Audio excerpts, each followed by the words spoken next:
10 Years Later Part 4. Chapter 19, Mom, He's My Dad. It was just past sunset when the world Sophie thought she was managing barely crumbled like a glass mask dropped on marble.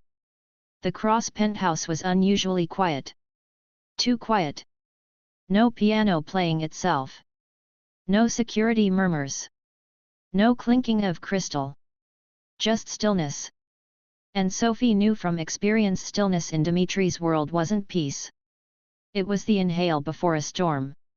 She had just returned from the Cross Enterprises boardroom, the taste of Dimitri's kiss still lingering like a forbidden truth on her lips, when she entered the penthouse and felt the tension in the air like an invisible thread pulled tight.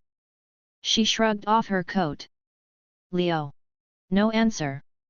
She tried again, louder. Leo, sweetheart, are you in the library? Still nothing. Then came the voice. Small. Trembling. From behind the half-open study door. Mom. Her stomach dropped. She turned and there he was. Leo. Standing in Dimitri's private study, holding a tablet in his hands, his face pale. Her heart stopped. Leo, she said, carefully, gently. What are you doing in here? He didn't answer right away. Just lifted the tablet with both hands, slowly, like it weighed more than he could carry. On the screen still glowing was a live feed recording from the boardroom. Sophie. Yelling. Accusing. Dimitri. Confessing. Kissing her. The tablet had been streaming the meeting from Dimitri's internal surveillance system. Leo had seen everything. Her voice cracked. Leo, that wasn't.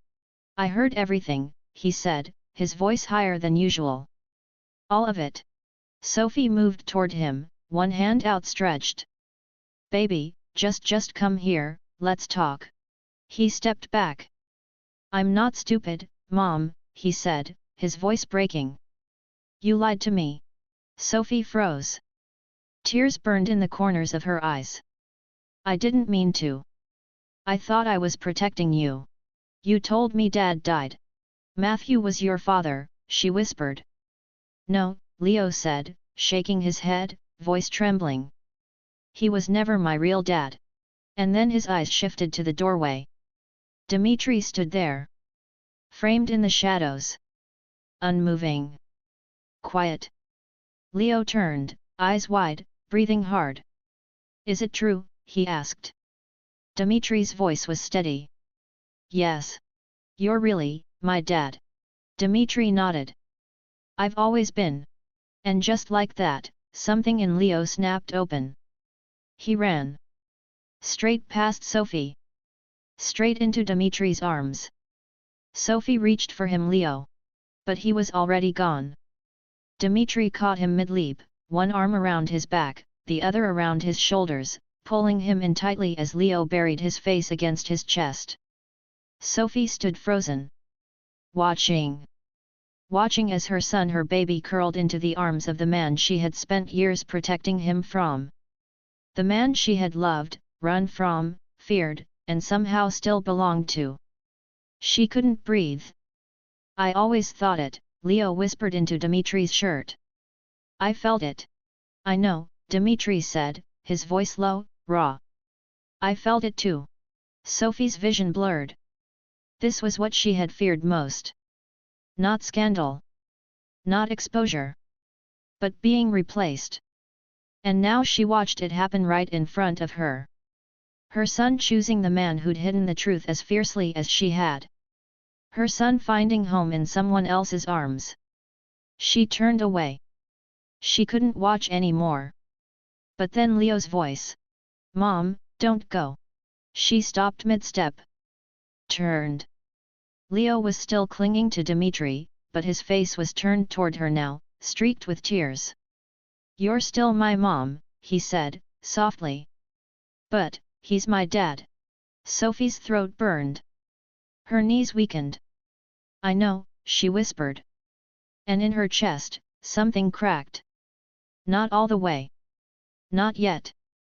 But the first fracture of the heart is always the loudest. Chapter 20, Burn it all down. The invitation had arrived on thick cream paper, hand-delivered in a navy envelope embossed in gold. The Whitmore private auction invitation only. The event was the social pinnacle of the fall season, an exclusive gallery night held inside a Gilded Age mansion turned private art club on the Upper East Side. The city's most powerful families would be there. Collectors, patrons, rivals, gossip columnists hiding behind champagne flutes. Sophie wasn't going to attend. She hadn't planned to leave the penthouse. Not after what happened with Leo. Not after he'd run into Dimitri's arms and called him dad with such certainty, like a truth that had always lived inside his bones. But Dimitri had insisted. There's something you need to see. He hadn't said what. Just sent a black evening gown from a Paris atelier, wrapped in tissue and scented like smoke and roses. She'd worn it. Because part of her already knew whatever tonight was, it wouldn't be subtle. The Whitmore was more cathedral than gallery. High arched ceilings. Chandeliers dripping with prisms. Waiters in tuxedos moving like chess pieces through a crowd of billionaires in velvet and silk. The centerpiece of the auction was a canvas under glass in the center of the main hall. Sophie saw it before anyone else. And her blood ran cold. The Delirium, Matthew Belmont's favorite painting. A brooding oil piece, abstract and violent, all storm swirled crimson and black. He had admired it obsessively. Always said it reminded him of Sophie, of her intensity. It had been on the wall of his private study for years, until he sold it quietly to cover one of his many unspoken debts. And now, it had resurfaced. Dimitri stood beside the podium, immaculate in a tailored black tuxedo, tie loose, hands in his pockets like he wasn't about to rewrite the rules of social warfare. Sophie approached slowly. You knew it was here. I arranged for it to be here, he said, not looking at her. Her eyes narrowed. Why? His gaze flicked toward her. Because you need closure. And so do I. The auctioneer tapped the microphone. Lot 9. The Delirium, anonymous donor. Bidding starts at $500,000. Paddles went up immediately. $550,000. $600,000. $700,000. Sophie felt the walls closing in. At $850,000, the room grew quiet. Then Dimitri raised his hand. 1 million. A hush swept across the room like a ripple of scandal. The auctioneer stuttered. A 1 million, from Mr. Cross. Do I hear? No one else dared. The gavel came down. Sold. Applause. Whispered gasps. Dimitri didn't bow. Didn't smile. Instead, he turned to the crowd, slowly, deliberately, and snapped his fingers. A staff member wheeled the painting toward him on its stand, cautiously, like approaching a lion. Sophie watched in disbelief as Dimitri removed his jacket, rolled up his sleeves, and took a lighter from his inside pocket. Dimitri, she hissed, stepping forward, what the hell are you doing? He didn't answer. He struck the lighter. Held the flame beneath the bottom edge of the canvas. It caught. Soft at first, just a glow. Then it roared. Screams erupted. Someone dropped their glass. A woman gasped as flames devoured the painting in seconds, curling black up its surface, smoke spiraling toward the chandelier. A security guard rushed forward. Dimitri raised a hand. I paid for it, he said coolly. I can destroy it. The guard froze. No one else moved. Because this wasn't just destruction. It was performance. The fire lit Dimitri's face in flickers, gold, then crimson, then shadow. Sophie stood frozen, watching the man who had loved her, broken her, saved her, and now burned her past in front of the entire world. He looked at her through the rising smoke, voice low and unshakable. He took you from me. That painting was the last thing that still tied you to him. Not anymore. No more ghosts. Sophie's heart pounded. You're insane. Only about you, he said. They left before the sirens arrived. Later that night, the footage hit social media. The whispers turned into headlines. Dimitri Cross buys and burns $1 million masterpiece. Who was he avenging? A burning declaration, Sophie Belmont and the Art of Revenge. Back at the penthouse, Sophie stood at the window, still trembling. I don't want to be part of your revenge tour, she whispered. You're not, Dimitri said from behind her. She turned. He stepped closer. You're the reason it ends. Chapter 21, You're Mine. The rain had returned, sweeping across the Manhattan skyline in silver sheets, a kind of angry weeping from the heavens that beat against the penthouse glass like a warning. Inside, the silence between them was louder than thunder. Sophie stood by the floor-to-ceiling windows, her arms crossed over her chest, heart pounding so hard it drowned out the storm. She could still smell the smoke from the gallery in her hair. Still see the painting as it went up in flames. Matthew's favorite. The last link to a past she hadn't even begun to process. Dimitri had torched it without blinking. He hadn't destroyed it for art. He'd destroyed it for her. And that terrified her more than any enemy ever could. She turned when she felt him behind her, silent, barefoot, shirt open at the collar, soaked in power and restraint. Dimitri moved like a shadow, and Sophie had always been foolish enough to chase shadows. You had no right to do what you did tonight, she said, voice low and sharp. I had every right, he said simply. You humiliated me, she snapped. In front of the richest people in the city. You made me complicit in some psychotic. I gave you back your life, he said, stepping closer.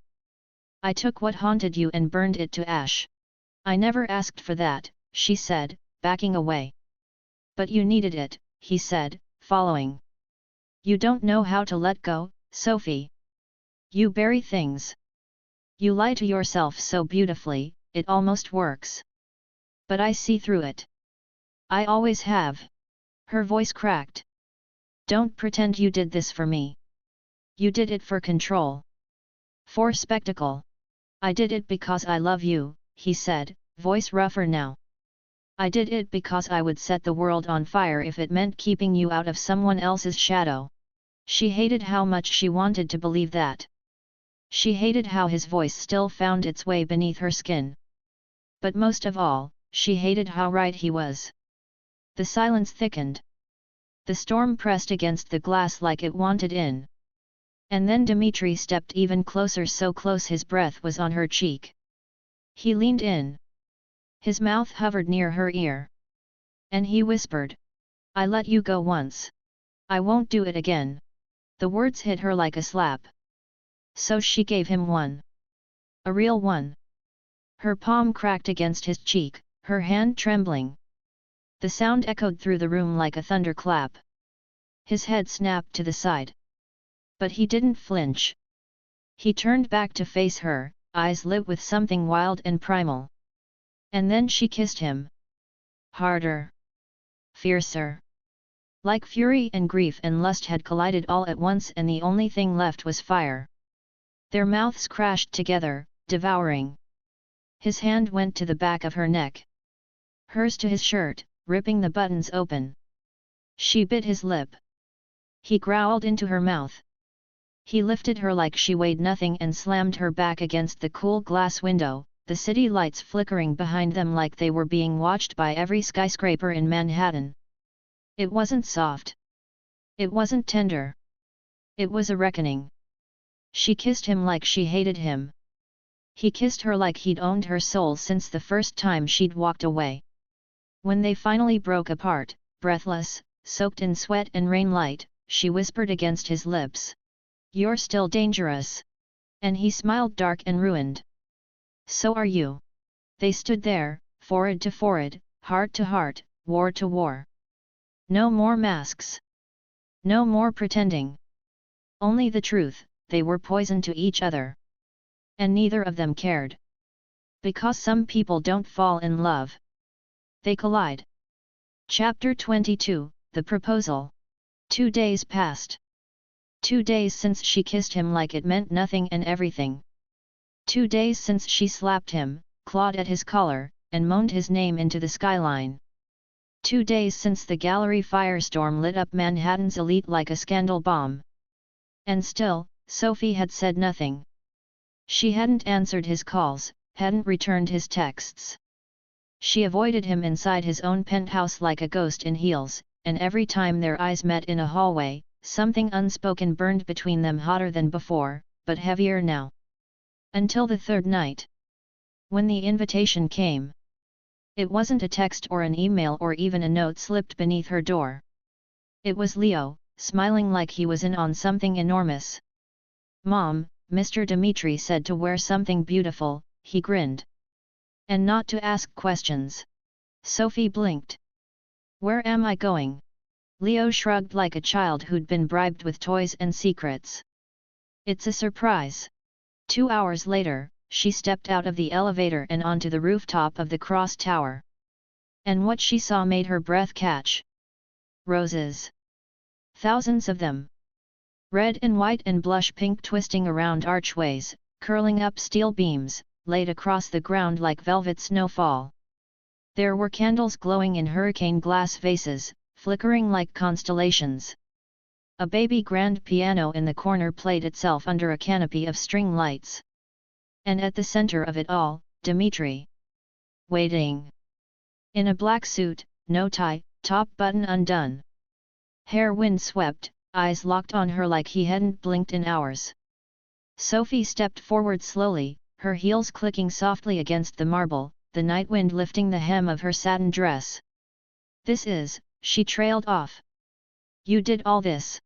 He didn't answer. "Not yet." He stepped toward her. Said nothing. And then he dropped to one knee. Sophie froze. No. He wouldn't. Not now. But he did. He reached into his pocket and pulled out a ring so large, so blinding, it could have signaled passing satellites. It was an emerald-cut diamond the size of a cocktail olive, wrapped in 2 halos of platinum and tiny paved diamonds, set on a thick white gold band. It looked like royalty. Like vengeance. Like ownership. And he held it out like it weighed less than the words he was about to say. "Marry me," he said. Again. The wind stopped. The city disappeared. It was just them. Sophie stared at him, stunned. "Are you? This is insane." He smiled, but there was no arrogance in it. Only gravity. "You married a ghost last time," he said. "A man who wore a good face and left you in the dark." He stood now, stepping closer, voice quieter. "You were mine before the world knew your name. Before you wore another man's ring. Before our son ever opened his eyes and saw my face in his." He took her hand. "I won't let us be unfinished." She stared down at the ring. At the firelight in his eyes. At the promise in his silence. "I don't even know what this is between us anymore," she whispered. "Yes, you do," he said. She looked at him sharply. "It's war." "Then marry me," Dimitri said, "and we'll win it together." Sophie exhaled shakily. "You don't get to bulldoze my life with roses and rooftop symphonies and expect me to say yes," he finished. "No," she snapped. "Not immediately." He tilted his head, amused. "You didn't say no." She opened her mouth. Closed it. Then looked at the ring again. The sparkle burned her retinas. The diamond practically had its own zip code. She should walk away. She should throw the ring into the skyline. Instead, she said nothing. She took the box from his hand. And she walked past him, toward the edge of the rooftop, where the wind was sharpest and her thoughts were clearest. Behind her, he didn't move. Just waited. Like he always had. She turned her head slightly. Just enough for him to hear her whisper over the wind. "Ask me again when I'm not standing on the edge of everything." And then she looked down at the ring again. And didn't hand it back. Chapter 23, She Says No. The diamond burned in her palm. It was too heavy, too perfect, too loud. Like everything Dimitri Cross did. After the rooftop proposal, Sophie didn't speak. She didn't cry. She didn't scream or throw things. She simply stood there, surrounded by roses and skyline, holding a ring that glittered like the promise of war disguised as love. And Dimitri had waited. He always waited for deals to close, for empires to fall, for her. But this time, she wouldn't give him what he wanted. Not now. Not like this. The following morning, Sophie walked into Dimitri's office without knocking. He was standing by the window, sleeves rolled up, tie forgotten, reading the Financial Times like the market could solve heartbreak. She dropped the ring box onto his desk. It landed softly. But it hit hard. He turned slowly, expression unreadable. "No," he said. Her voice didn't shake. "No." Dimitri blinked once. A small pause. Just enough for the air to crackle between them. "Why?" he asked genuinely. Not wounded. Not begging. Curious. Like a strategist who just watched a queen sacrifice a pawn he didn't see coming. "Because you always win," Sophie said. "And I'm tired of being your prize." His jaw tensed, but he said nothing. She stepped closer, eyes lit with something he hadn't seen in her before, not rage, not desire. Power. "You think love is a siege," she went on. "You make grand gestures and set fire to everything that hurts me so you can pretend you're healing me. But love doesn't look like that, Dimitri. Love doesn't come with security teams and NDAs and marriage licenses with expiration dates. I never gave you an expiration date," he said. "You gave me a cage," she snapped. "Even if it was covered in velvet and diamonds." His voice dropped. "You think I'm trying to trap you?" "No," she said. "I think you already did. 10 years ago." She picked up the ring again, studied it in the light. Then looked him in the eye. "You want me to say yes because it would mean you won? That I came back? That I'm yours again? You are mine," he said softly. She smiled, sad, tired, wiser than before. "No, Dimitri. Not anymore." And then she turned. And she walked out. Just like before. Except this time. She held all the cards. She made it as far as the elevator before her breath caught in her throat. She pressed her palm to the wall, steadying herself. The world spun slightly, but not from emotion. From truth. She'd known for days. Maybe longer. But she hadn't said it out loud. Not even to herself. But now it rose in her like a tidal wave. The weight in her stomach. The exhaustion. The unspoken instinct that something in her had shifted again. She turned. Walked back into his office. Dimitri was still standing by the desk, the ring box open now, the diamond gleaming like defiance. She stood in the doorway, breath uneven. "I'm pregnant," she said. His head snapped up. Her voice didn't waver. "It's yours." The silence that followed was absolute. No phones rang. No doors opened. No city noises bled in from outside. Just those words, hanging between them like lightning in slow motion. Dimitri took a step forward. His eyes widened, not in fear. Not in shock. But in something almost unbearable. "Hope. You're sure?" he asked, his voice lower now. "Horse." She nodded. He crossed the room in 2 strides, but she lifted her hand to stop him. "I'm not telling you because I want to get married," she said. "I'm telling you because you deserve to know." He stared at her. The same woman who had once run from him. Who now stood in front of him with his child growing inside her, and his son upstairs, and a heart that refused to play by his rules. "I want to do this on my terms," she said. "Not yours." His voice was gravel. "And if I say I'll wait?" She looked at him. Held his gaze. Then walked out again slowly, silently. And didn't look back. In the elevator, she placed her hand over her abdomen. Not flat. Not curved. Not yet. But there. Present. Growing. And for the first time in a very long time, Sophie smiled. She wasn't afraid. Because now, she held her future in her own hands. Chapter 24, The Last Sabotage. The news broke at dawn. Not with a whisper. But a roar.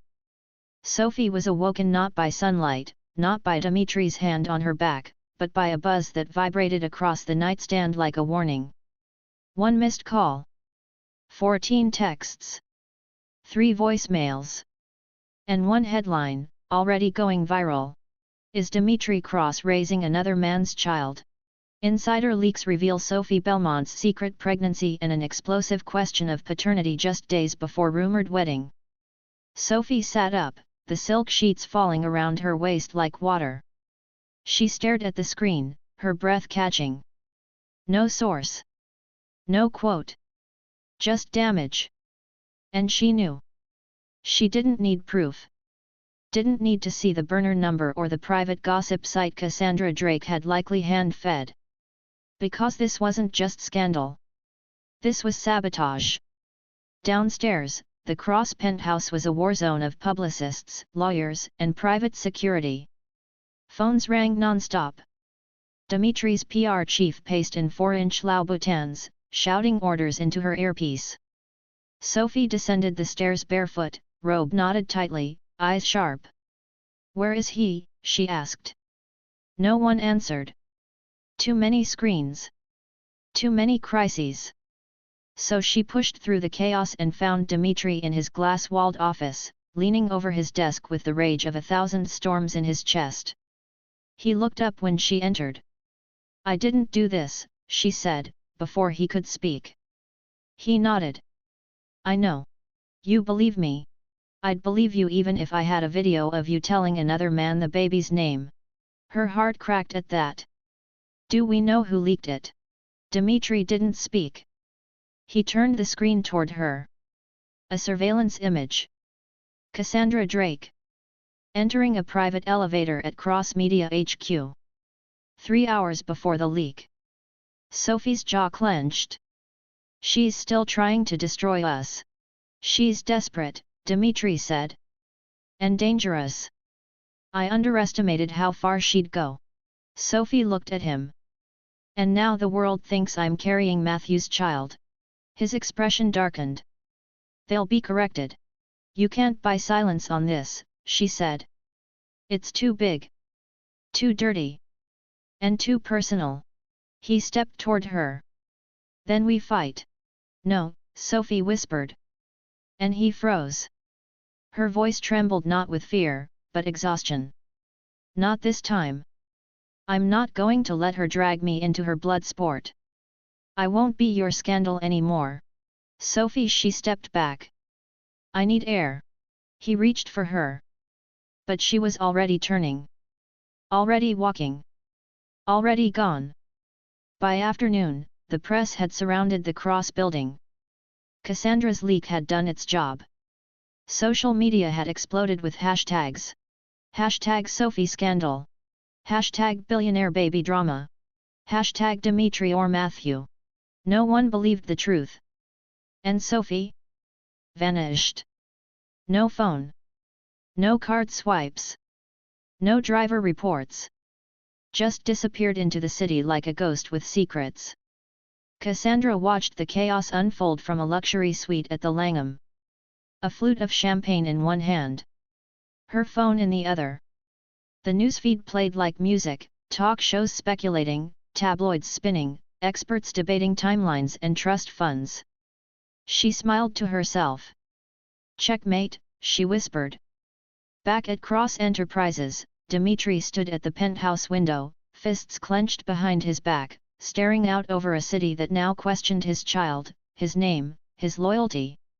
"She's not answering," his assistant said behind him. "She's nowhere." He said nothing. Just kept staring. And then, softly, "She always runs when it matters." He closed his eyes. But this time, I'm going to bring her home. Chapter 25, Happily Ever After. For now, the cathedral was drenched in scandal and roses. Not just decorated, drenched. Blush pink petals blanketed the aisle like velvet, cascading from crystal chandeliers that glittered with imported diamonds and custom monograms. Every pew had been draped in raw silk. Candlelight shimmered from towers of baccarat crystal. The scent of roses, champagne, and old money floated in the air like perfume. The entire world was watching. Reporters in Valentino. Diplomats in disguise. Heiresses pretending not to be furious. Socialites pretending they weren't taking notes. The Cross-Belmont wedding wasn't just an event, it was the most anticipated redemption arc in Manhattan history. And Sophie? She looked like vengeance in a wedding gown. The dress, a custom Elie Saab creation flown in from Paris, clung to her like a second skin, covered in hand-beaded Swarovski crystals that caught the light like paparazzi flashes. A cathedral-length veil trailed behind her, held in place with a tiara once worn by a European princess. Her shoes? Louboutin stilettos dipped in platinum, created for her and no one else. Her belly, only just beginning to curve beneath the silk, was carefully hidden but known. And she walked like she had never been left. Like she had never run. Because now? She wasn't chasing. She was choosing. Dimitri waited at the altar, devastating in a black Tom Ford tuxedo, bow tie undone, cuff links glittering like weapons. His eyes never left her. Not when she entered. Not when she passed rows of billionaires and enemies. Not even when the cathedral doors closed and sealed the rest of the world out. At his side stood Leo, miniature tuxedo crisp, curls tamed, proudly clutching a velvet ring box with Cross Enterprises engraved inside in silver. He grinned when Sophie reached the altar, then looked up at Dimitri like a secret had just been fulfilled. The archbishop cleared his throat. But no one cared about the readings. Not really. Because when Sophie placed her hand in Dimitri's perfectly manicured fingers, flawless diamond engagement ring glowing like it had won, the air shifted. History collapsed. The scandal rewrote itself. And then he leaned in. Just enough for her to hear. Just enough to brand her with his vow. You were never mine to lose, Dimitri whispered, voice like fire and silk. Because you always belonged to me. Her breath caught. And this time? She didn't run. She smiled. The archbishop pronounced them husband and wife. The kiss was not polite. It was declaration. Outside, the city erupted. Literal fireworks exploded over the Manhattan skyline in gold and crimson, choreographed to a private symphony commissioned just for this night. Helicopters hovered in lazy circles above the cathedral, cameras zooming in from news outlets across the globe. The bells tolled. The petals fell. The scandal became legend. And at the end of the aisle, little Leo grinned at the crowd and lifted the velvet box over his head like a champion. The rings had made it. And so had they. Happily ever after? For now. But this is New York. And the Cross-Belmonts have never done quiet for long. EPILOGUE. 6 months later. Capri. Private island. Invitation only. The Cross-Belmont estate wasn't on the map. It floated like a secret off the Amalfi coast, all white stone villas and cascading bougainvillea, surrounded by crystal blue sea and guarded 24/7 by ex-Mossad operatives in white linen. No tourists. No drones. No press. Just power. And privacy. And a diamond-ringed dynasty rebuilding itself in the sun. Inside the villa, everything glowed. Gold faucets. Silk tasseled curtains. Murano chandeliers dripping like champagne. The scent of lavender, sea salt, and old money floated on the air like music. In the sunroom, Sophie Cross reclined in a designer chaise longue, legs tanned and bare, wearing nothing but a custom Dolce & Gabbana caftan and 10 carats of diamonds in her ears. One hand rested on her belly. The other held a glass of freshly squeezed orange juice poured by someone who called her Mrs. Cross with reverence. 8 months pregnant. And not hiding a single inch of it. She looked out at the view yachts bobbing in the distance, private helicopters landing on floating pads, and didn't flinch when a magazine was dropped in her lap by a passing staff member. She flipped it open. Society and Scandal. The Cross Legacy, Billions, Betrayal and Babies. Inside the new reign of Dimitri and Sophie Cross. And the empire they're building by blood and bond. She smiled faintly. The world was still talking. Good. They could talk forever. Outside, Dimitri stood at the cliff's edge, barefoot in white trousers, shirt unbuttoned halfway down his chest, talking to someone on a satellite phone in 3 languages at once while simultaneously closing a deal that would bankrupt a former friend. Leo ran past him, barefoot and laughing, holding a Roman sword replica given to him by an actual prince at lunch. Dad! Come swim with me. Dimitri glanced up, smiled. I'll finish burying the dynasty later. That night, the private beach lit up with 1,000 candles. Guests in black tie silk and champagne heels arrived by yacht, welcomed by violinists and guarded by security teams with earpieces. The Crosses were throwing a party. For no reason. Because they could. Because they were still standing. Because Sophie had once run from this life. And now? She was its queen. Dimitri entered behind her, one hand on her back, the other around her waist, like he was anchoring his world to her and daring anyone to question it. He raised a glass.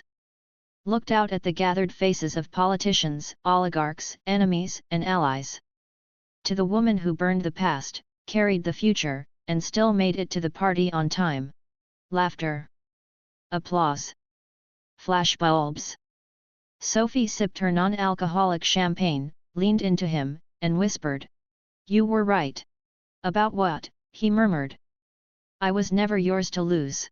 She looked up at him, fire in her eyes. Because I own you too. And this time? They weren't running. They were ruling. Together. The end of story. Because every broken heart deserves a comeback. If this story touched you, don't forget to subscribe for more emotional romance every week. Hit like, drop a comment, and ring the bell so you never miss a moment of romance, redemption, and powerful love. And don't keep the drama to yourself. Share this story with someone who lives for twists just like you. Thanks for listening, and remember, sometimes the best comeback is becoming unforgettable.